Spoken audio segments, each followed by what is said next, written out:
Hello friends, Radhe Radhe. आज मैं आपको बताऊंगी शिवलिंग पर हल्दी क्यों नहीं चढ़ाई जाती। धार्मिक मान्यता के मुताबिक भगवान शिव अनादि और अनंत है। मान्यता है कि सृष्टि की रचना ब्रह्मा जी ने की। वही भगवान विष्णु को सृष्टि का संचालन करता माना जाता है। साथ ही भगवान शिव को संहारक माना जाता है। तो इसके अलावा भगवान शिव को देवों का देव भी कहते हैं हम। तो धार्मिक मान्यता है भोलेनाथ अपने भक्तों की थोड़ी सी भक्ति से ही प्रसन्न हो जाते हैं, मतलब जल्दी ही प्रसन्न हो जाते हैं। तो क्यों नहीं चढ़ाई जाती? ये भी है कि भगवान शिव की पूजा कभी व्यर्थ नहीं जाती। यही कारण है कि भक्त उनकी पूजा पूरे मनोभाव से करते हैं। उनको प्रसन्न करने के लिए भक्त शिवलिंग पर बेलपत्र, अक्षत, धतूरा, आक, जल अर्पित सब करते हैं ना हम। लेकिन शिवलिंग पर हल्दी नहीं चढ़ाई जाती। शिवलिंग पर हल्दी चढ़ाने से भोलेनाथ नाराज़ हो जाते हैं। तो जानते हैं कि क्यों नहीं चढ़ाई जाती। तो friends, subscribe my channel Twinkle Budh Raja. मेरी कल की भी वीडियो थी तो वो ज़रूर देखिएगा। यही थी कि झंडा, राम मंदिर का झंडा लगाते समय क्या नियम अपनाने हैं। धार्मिक मान्यता के मुताबिक शिवलिंग शक्ति का प्रतीक है। माना जाता है कि हल्दी की तासीर गर्म होती है और शिवलिंग पर सिर्फ ठंडी वस्तुएं चढ़ाने की परंपरा है। और भगवान शिव को बेलपत्र, भांग, गंगा जल, चंदन, कच्चा दूध इत्यादि ठंडी वस्तुएं अर्पित की जाती हैं। और दूसरा है कि ये जो सारे प्रोडक्ट्स हैं महिलाओं की सुंदरता से प्रतीक है। वैसे तो शिवलिंग पर हल्दी चढ़ाना निषेध है, लेकिन जलधारी पर हल्दी अर्पित की जा सकती है। दरअसल मान्यता है कि शिवलिंग दो भागों से मिलकर बना है। तो शिवलिंग भगवान शिव का तो प्रतीक है, जबकि जलधारा माँ पार्वती का प्रतीक माना जाता है। ऐसे में माँ पार्वती के प्रसन्न करने के लिए भक्त जलधारी में हल्दी चढ़ाते हैं। लेकिन आपको नहीं पता शिवलिंग पर कौन सा जलधारी है, कौन सा नहीं।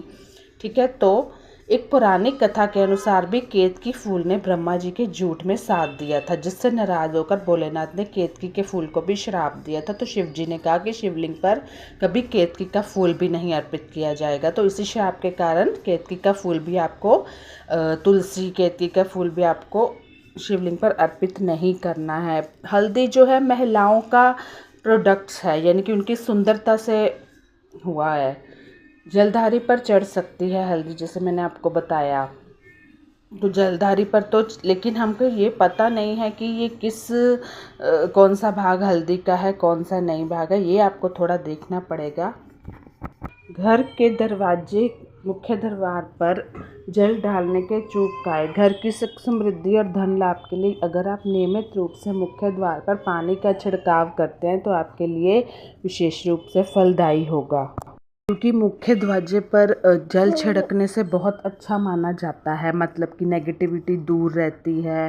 तो आप जब भी सुबह जल्दी उठें, स्नान करके मुख्य दरवाजे पर आपको जल छिड़कना है। इसके लिए आपको प्रतिदिन सुबह जल्दी उठना चाहिए। इसके बाद स्वच्छ होकर, यानी स्नान के बाद, घर के मुख्य द्वार पर तांबे के लोटे से स्वच्छ जल लेकर छिड़काव किया जाए तो इससे काफ़ी लाभ होता है। इससे माता लक्ष्मी की कृपा बनी रहती है, घर के लोग भी स्वस्थ रहते हैं। तांबे को पवित्र माना जाता है और वैज्ञानिक रूप से भी इसका काफ़ी महत्व है। डॉक्टर और वैद्य भी बताते हैं ना कि रात भर तांबे के बर्तन में पानी रखिए और सुबह इसका पानी पीने की सलाह दी जाती है, क्योंकि ये स्वास्थ्य के लिहाज से भी काफ़ी उत्तम माना जाता है। तो तांबे के लोटे से मुख्य द्वार पर पानी का छिड़काव करने से घर के बाहर जो मौजूद कीटाणु वो नष्ट होते हैं। इससे घर के आसपास का वातावरण तो साफ होता है।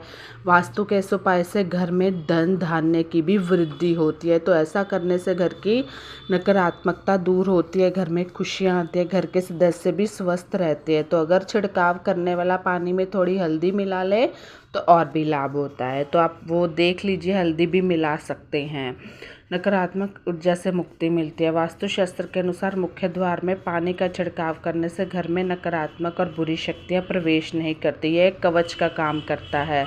सदस्यों को मिलता है भाग्य का साथ। वास्तु के हिसाब से घर का मुख्य द्वार काफ़ी शुभ होता है। तो ऐसे में अगर ये साफ़ सुथरा होगा तो घर में नकारात्मक ऊर्जा प्रवेश नहीं कर पाएगी। ऐसे घर में रहने वाले लोगों को भाग्य का भी पूरा साथ मिलेगा, घर शुद्ध रहेगा, आपकी जो आर्थिक स्थिति है वो मजबूत होने के साथ साथ आपकी तरक्की भी होने लगेगी। मुख्य दरबार में ऐसे छिड़के पानी। सुबह के समय साफ पानी अपनी अंजुली में ले और मुख्य द्वार में घड़ी की दिशा में घुमाते हुए आपको छिड़कना है, यानी दरवाजे के ऊपर से नीचे की ओर आकर ज़मीन पे गिराना और उसके साथ ही दरवाजे के दोनों ओर पानी छिड़क दे। इसके बाद उसे सूखने दे। ये नहीं कि अभी पानी छिड़का और पैर लेकर अंदर बाहर हो रहे हो आप।